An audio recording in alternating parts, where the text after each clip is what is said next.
Hello friends, today I will discuss about the physics.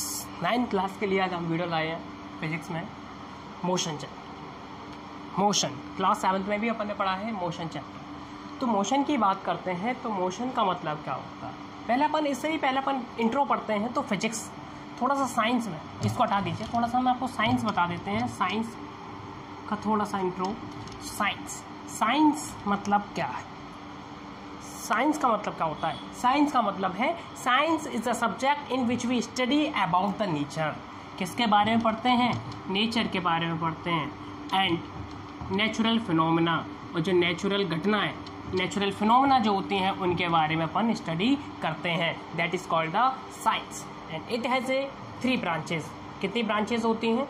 3 branches होती हैं। सबसे पहले आती है अपनी केमिस्ट्री। किसके बारे में पढ़ते हैं? केमिस्ट्री के बारे में पढ़ते हैं। तो केमिस्ट्री केमिकल्स, मिस्ट्री, केमिकल्स की मिस्ट्री। इट मीन्स क्या हुआ? Those subject in which we study about the chemicals. किसके बारे में पढ़ते हैं? केमिकल्स के बारे में पढ़ते हैं। That is called the chemistry. तो इसे क्या कहा जाता है? केमिस्ट्री कहा जाता है ना। अब अपन सेकंड की बात करें, सेकंड में आता है physics. Physics is a branch of science. Science की ही ब्रांच है in which we study about the motions. किसके बारे में पढ़ते हैं? मोशंस के बारे में पढ़ते हैं, फोर्स के बारे में पढ़ते हैं, प्रेशर के बारे में पढ़ते हैं। That is called the physics. तो उसे क्या कहा जाता है? फिजिक्स कहा जाता है। एंड सेकेंडली अपन बात करते हैं बायोलॉजी। बायोलॉजी मतलब होता है केमिकल्स के बारे में पढ़ लिया, फोर्स प्रेशर के बारे में पढ़ लिया, मोशन के बारे में पढ़ लिया, अर्थ के बारे में पढ़ लिया। एंड बायोलॉजी मतलब आ गया एनिमल्स, जिसमें प्लांट्स एंड एनिमल्स के बारे में स्टडी करते हैं, अपना डाइजेशन सिस्टम, अपने ह्यूमन सिस्टम के बारे में स्टडी करते हैं। That is called the biology. उसे कहा जाता है बायोलॉजी कहा जाता है। तो साइंस में 3 ब्रांचेज होती हैं। कौन कौन सी? सबसे पहले chemistry, physics and third biology. तो अपन स्टार्ट करते हैं। थोड़ा सा बताना जरूरी रहता है बच्चों के लिए। आगे देखिए, मोशन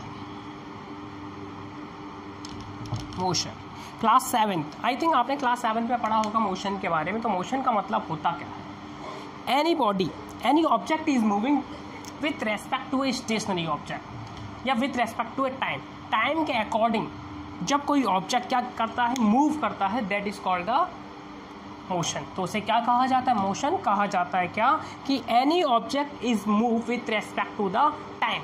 जब कोई ऑब्जेक्ट क्या करे? टाइम के रेस्पेक्ट में मोशन करता है, आई मीन मूविंग करता है। That is called the motion. तो उसे क्या कहा जाता है? मोशन कहा जाता है। मोशन को पढ़ने के लिए, समझने के लिए हमें बहुत सारे टर्म पढ़ने पड़ेंगे, छोटे छोटे से टर्म पढ़ने पड़ेंगे। सबसे पहले आता है रिफरेंस पॉइंट।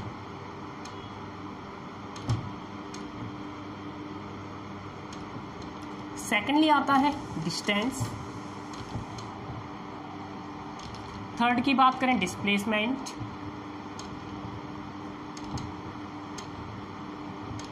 फोर्थ बात करते हैं speed. Fifth velocity. Sixth acceleration.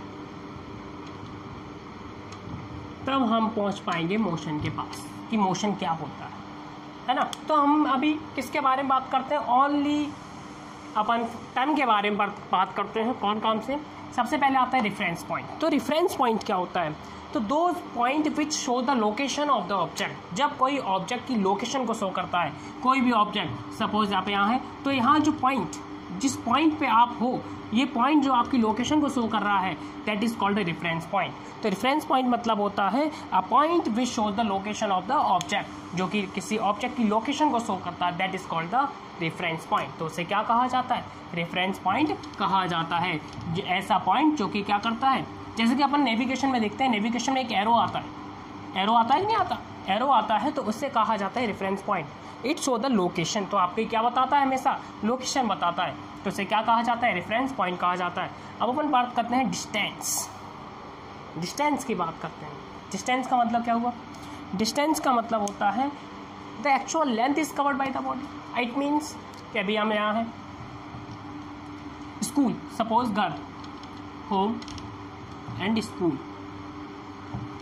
School से जहाँ हम गए, जो लेंथ कवर्ड की है, यहाँ जाने के लिए जो डिस्टेंस, आई मीन जो लेंथ कवर्ड की है, that is called the distance. तो उसे क्या कहा जाता है, डिस्टेंस कहा जाता है। यहाँ इन टर्म को पढ़ने से पहले दो चीज़ और पढ़ा देते हैं हम आपको। सबसे पहले फिजिकल क्वांटिटी, अच्छे से समझना में, physical quantity. There are two types. सबसे पहले आता है स्केलर, सेकेंडली आता है vector. Scalar and vector, two types की यूनिट्स होती हैं, टू टाइप की क्वांटिटी होती हैं। सबसे पहले आती है स्केलर, फिर आती है वेक्टर। स्केलर मतलब कौन सी होती हैं, ऐसी quantities which have A only magnitude, जिसमें डायरेक्शन ना हो, जिसमें क्या हो, मैग्नीट्यूड हो, डायरेक्शन ना हो, तो that is called the scalar quantity. Scalar quantity कौन सी होती हैं, ऐसी क्वांटिटी जिसमें ओनली क्या हो, मैग्नीट्यूड हो। 1 किलोमीटर, 2 किलोमीटर, 3 किलोमीटर, मैग्नीट्यूड मतलब numerical value, 1 kilo, 2 kilo, 3 kilo, 4 kilo, है ना। तो इन्हें क्या कहा जाता है, स्केलर क्वांटिटी कहा जाता है। स्केलर क्वांटिटी कौन सी होती हैं, तो those quantity which have only magnitude, that is called the scalar quantity. अब वेक्टर की क्वांटिटी की बात करें तो वेक्टर क्वांटिटी मतलब होते हैं those quantity which have direction as well as magnitude, जिसमें डायरेक्शन भी होती है कि it move from east to west. कहाँ से मूव किया, ईस्ट से वेस्ट की तरफ मूव किया, that is called the direction है उसमें, कहाँ से कहाँ मूव किया, ईस्ट से वेस्ट। तो ये कौन सी क्वांटिटी हो गई, वेक्टर क्वांटिटी हो गई।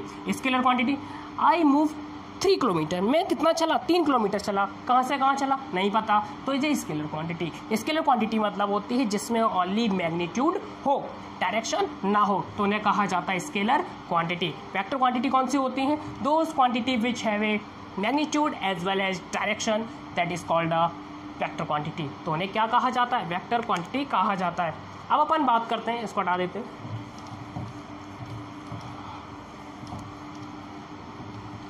डिस्टेंस। हाँ, मैं बता रहा था डिस्टेंस का मतलब हो गया the actual length is covered by the body, जो किसी ऑब्जेक्ट के द्वारा एक्चुअल लेंथ कवर्ड की जाती है, that is called the actual length is covered by body is called distance. तो उसे क्या कहा जाता है, और distance is always measure in the meter. किसमें मेजर करते हैं, मीटर में मेजर करते हैं। And it is a scalar quantity because it have only magnitude not a direction. Distance कैसी क्वांटिटी होती है, स्केलर क्वांटिटी होती है। इसकी यूनिट्स क्या होती है, मीटर होती है। याद रखना आप, मीटर क्यों होती हैं, क्यों, क्योंकि एसआई सिस्टम के अकॉर्डिंग, किस सिस्टम के, एसआई सिस्टम। मैं आपको बता देता हूँ, एसआई सिस्टम इंटरनेशनल सिस्टम होता है। इसमें फंडामेंटल यूनिट्स होती हैं 7 फंडामेंटल यूनिट्स। 11th क्लास का पढ़ाएंगे अपन। फंडामेंटल यूनिट्स कौन सी होती हैं, 7 फंडामेंटल यूनिट्स होती हैं, जिसमें स्पेसिफिक उनकी खुद की वैल्यू होती है। बता देते हैं आपको। सबसे पहले लेंथ, जो कि मेजर मीटर में की जाती है। मास आई मीन वेट, केजी में मेजर किया जाता है। टाइम, सेकंड में मेजर किया जाता है। फोर्थ, करंट, एम्पियर में मेजर किया जाता है। फिफ्थ, नंबर ऑफ मॉलिक्यूल्स, पढ़ेंगे अपन, नंबर ऑफ मॉलिक्यूल्स मोल में रिप्रेजेंट किया जाता है। लाइट लुमिनिसिटी, लाइट की तीव्रता, light लुमिनिसिटी। City, Kandela, CD, Kandela कहते हैं। लास्ट होती है अपनी टेम्परेचर, हमेशा केल्विन में मेजर करते हैं।